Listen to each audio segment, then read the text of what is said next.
Hey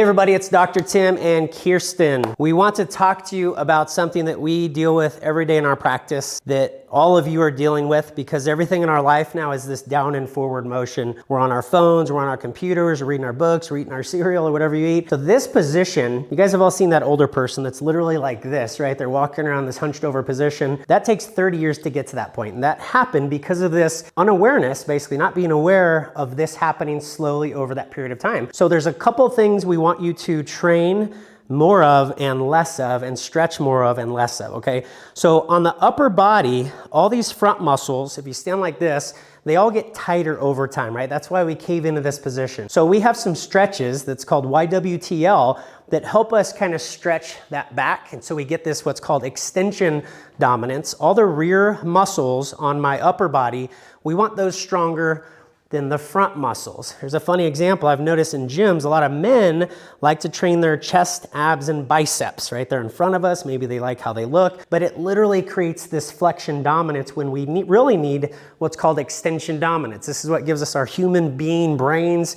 There's a lot of neurology that goes into this.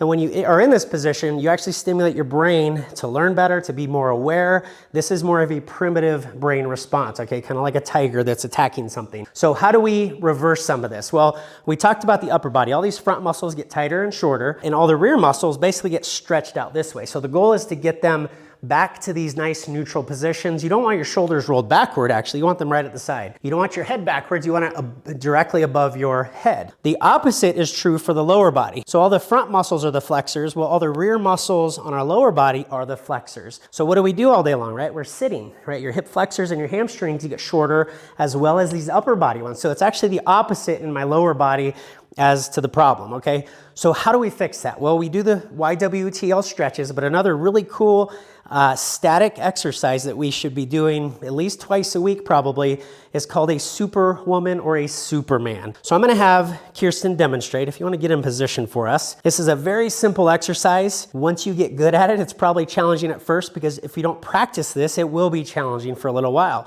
So what you want to do is basically create a boat position with your body. So you want your stomach against the floor, and you want to raise your hands, let's say anywhere from 4 to 8 inches above the ground, and you want your feet about 4 to 8 inches above the ground as well. Literally, you're just holding this position. So what is the upper body doing? You're literally strengthening all these muscles so that you can build those extensors again and stretch out the flexors. So this is going to be a great addition to the YWTL stretches that we do to help actually strengthen these muscles even more, so we don't eventually turn into that hunched over little old person, okay? This is super important because you're literally tethering the spinal cord. When our head goes forward and our shoulders roll forward, it's so much stress on your nervous system, and no wonder people have carpal tunnel issues, neck pain, migraines, and all these issues. It's just a structural imbalance. So let's combine the YWTLs with some supermans or superwomans, and it's pretty incredible what we see happen. You're gonna stimulate those parts of the brain that control our conscious thought, intellectualism. That's what your frontal lobe does, and it's not ironic that all of these rear muscles tie into that frontal lobe, and all your flexors tie into that primitive brain. Thanks, guys.